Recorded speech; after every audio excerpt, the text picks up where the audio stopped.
Hello friends, welcome back to High School History. Now that we have started the summer break, it's time for us to take a quick look at how you're faring with your history practical for class 12, which will be part of your CBSE practical exam held sometime in January or February of 2020. We will be following up with a webinar. I have invited a few teachers to come and speak to us about what all you must keep in mind as you do your history project. But before the webinar, I thought this would be a good time to revise some of the very important points that are part of the history practical as expected by the CBSE. So it would be a good idea for you to subscribe to the channel and press on the bell icon so whenever we are ready for the webinar, you can get a quick alert. Yes? And without much ado, let's quickly walk you through the most important steps of the history practical. So as I said, the history project for class 12, which will be part of your practical examination, is a very, very important project. It is worth 20 marks and it counts towards your overall percentage. And it is really important for you to score well in this project so that even if you lose out a few points in your theory exam, you will still be able to get a very high percentage in your board exams overall. Remember, your mark sheet will show your practical and your theory papers, theory marks separately. So let's move on. Let us open the CBSE document which talks about your project work for class 12 2019-20. So the CBSE tells you about how important project work is and that you need to understand different disciplines as you go through school so that it can prepare you for the 21st century. So let's see some of the important objectives that the CBSE wants you to gain out of doing this project. First of all, the CBSE would like you to develop skills to gather data from a variety of sources, investigate different viewpoints, and then arrive at logical deductions. You should also be able to comprehend, analyze, interpret, evaluate historical evidence and understand the limitations of historical evidence, that what historical evidence cannot tell you.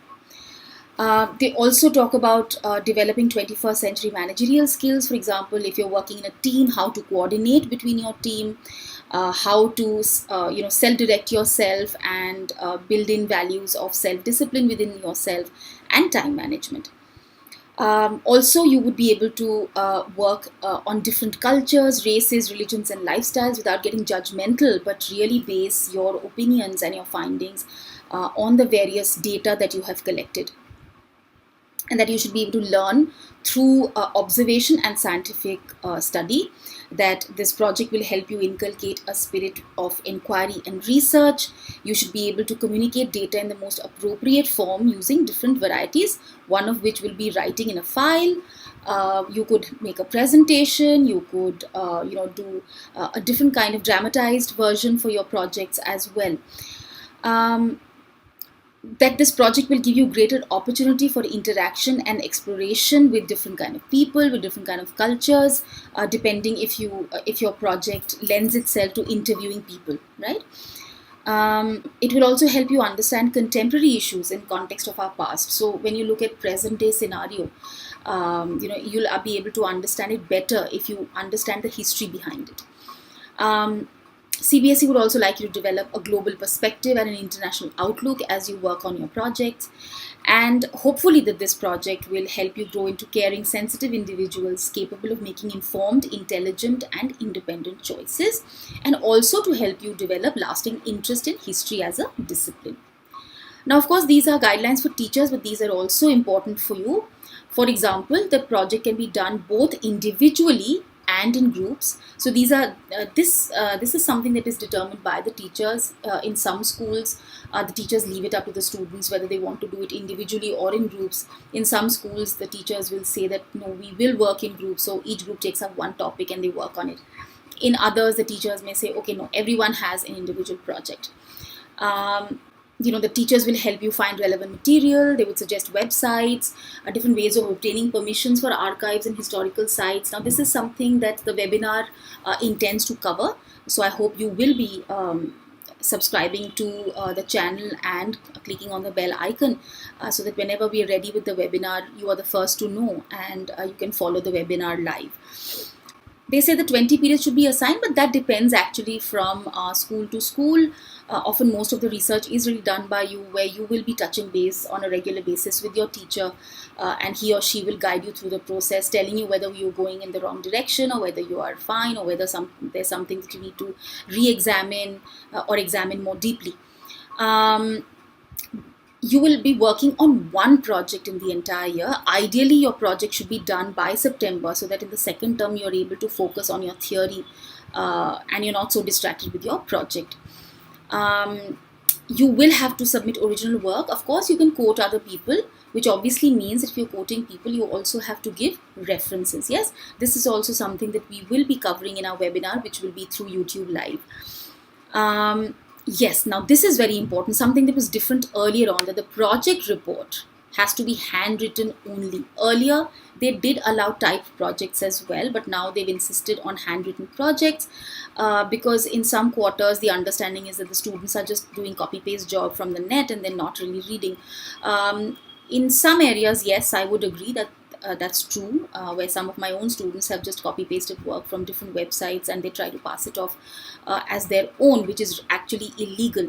But anyway, project needs to be handwritten, definitely. Now, if somebody has dyslexia or has any other challenge which prevents you from writing, then you may present typewritten, or you can be part of a group where you are not doing the written work part. But here again, there is a problem, because every student is expected to have his or her own file. Now, unless somebody has any severe physical disabilities, otherwise you are supposed to have your own handwritten copy. So maybe you can ask your parents or a friend to write it out for you. It's best that you don't take any chances, at least in the first year, where we're also not sure how other schools' examiners might take it. For example, I would accept a printed copy. If somebody has typed out the project, I would accept that, but I'm not sure whether other examiners would. So it's best not to take a chance, and make sure that you get somebody to write it for you. But anyway, research and all has to be your own. You may use eco-friendly material, especially if you're building a model to support your project. Then you can use various different kinds of eco-friendly material to present your project. Now, some of these are the suggested steps that we will, your teachers, of course, so far have already given you a list of topics. We will be looking at some of the CBSE's list of topics in a quick while. But there will be about 15 to 20 topics that your teachers might have given. What I usually do with my students is there are 15 chapters in class 12 in the history text. I ask them to choose any topic from there, and they can do a more specialized study. So they don't work on the entire chapter perhaps. They'll take a part of the chapter and they develop it further. Project must be done either individually or in groups. The topic should be assigned after you've discussed it with your teacher, to avoid repetition. For example, if you're working in a group, then two people should not be working on the same thing, right? Then it leads to a duplication, and the examiner thinks that one of you has copied from the other, and high scores then become a problem. And at every stage, you need to discuss your project back with your teacher before you submit your final project work. Teachers, of course, will guide you through the process step by step. Now, the project work can culminate in the form of a PowerPoint presentation, an exhibition, a skit, albums, file, song, a dance or cultural show, story, or whatever. But remember, they've also said that the project report has to be handwritten. So each one of you needs to have a file as well, right? Now, if there are students with visual impairment, then they can be part of a group, and their whatever performance they put up needs to be in tune with what they choose, or what they can actually do as part of the performance of the project. But remember, this says can culminate in, so this is not compulsory. You may if you want to. Students are encouraged, in fact, can use primary sources available in city archives. Primary sources can include newspaper cuttings, photographs, your own photographs, that is, film footage, and recorded speeches and writings. But remember, all these sources, whether using primary or secondary sources, they all have to be quoted. For example, if you're using a photograph from 1910, obviously you weren't alive then to be able to take that photograph. So give credit to the person who's photographed it. Yes. And evaluation, of course, is going to be done by an external examiner for class 12. Now, as I said, that the project has been allocated 20 marks, and let's see how the marks have been allocated. You have to start with the project synopsis, which will give an idea to the examiner what you're going to be working on. So that's for 2 marks. Then you will have a timeline or explanation or interpretation or map work, various visual data that you will be providing, which will be for 5 marks. Overall presentation, so I suppose this now includes cover as well, but don't go overboard with your cover. Don't waste your time decorating your cover so much that you don't give any attention to the product inside, because ultimately it's the inside that is going to matter. And then you have 4 marks for analysis, data and statistical analysis that you've given. Now, often there is no statistics to a topic that you're doing. For example, if you're working on Buddhism, I mean, there is very limited kind of statistics that you could use. So what is the data that you've given? So don't get confused by these words. This is mainly evidence. What is the evidence that you presented, right? You have to give a bibliography, that is where have you sourced all your material from. Yes, that is for 1 mark. So this makes 16 marks. So your file actually will be for 16 marks, file and whatever presentation that you prepare. And your Viva is going to be for 4 marks. Viva is usually conducted one by one. Yes, it's only rarely that Viva is conducted in a group. Yes, but there are some examiners who do that as well, but do be prepared for a one-on-one Viva. And this project report will be preserved by the school, so you can't take your file back home at the end of the Viva. The school will keep it, but after which you can pick it up from your teachers, and the school needs to preserve this till the final results are declared. Yes, in case the CBSE wants to come and have a look. Now, these are some of the suggested topics that have been released by the CBSE. You can follow these, you can do anything else related to this, but ultimately, in my understanding, you're basically supposed to stick to the curriculum, right? Don't go too far beyond the curriculum. The project is supposed to support your curricular understanding, right? So let's quickly go through these. Mysteries behind the Mound of the Dead or Mohenjo-daro. You can alternatively choose Harappa, or you can look at the Harappan civilization as a whole. That's up to you. Then there's an in-depth study to understand spiritual archaeology in the subcontinent. So here, I think this is largely focused on chapter 4, where you're looking at a lot of architecture of both Buddhist, Jain and Brahminical varieties. Then you can have Buddha's path to enlightenment. On the other hand, you can choose Jainism also. Then insight and reflection of Bernier's notions of the Mughal Empire. Now, alternatively, you can even choose the other travelers who came to India, or even travelers who've not been listed through the eyes of a travelers chapter. You do 3 main travelers, but there are travelers mentioned right across, book 1 and book 2. So you can pick up any of the travelers from there. Then an exploratory study to know women who created histories. Now, this can be a much larger study where you're looking at a lot of women who created history, or you may focus on 1 or 2 women who created history. Again, up to you. You can have a project on Mahatma Gandhi. You can again look at reconstruction of Vijayanagar through the archaeology of Hampi. From the chapter colonial cities, you can pick up either Bombay, Madras or Calcutta. You can even pick up Delhi. There's a lot. I mean, if you are living in Delhi, that's a city to be. If you are living in a city which was perhaps developed during the colonial period, please go ahead and you can work on that. Now, this vision of unity behind the First War of Independence. So this is 1857. So again, 1857, you can look at it from different angles. Then topic 10 is Divine Apostle or Guru Nanak Dev Ji. Alternatively, you can work on Kabir or Mirabai or any other major Bhakti or Sufi saint.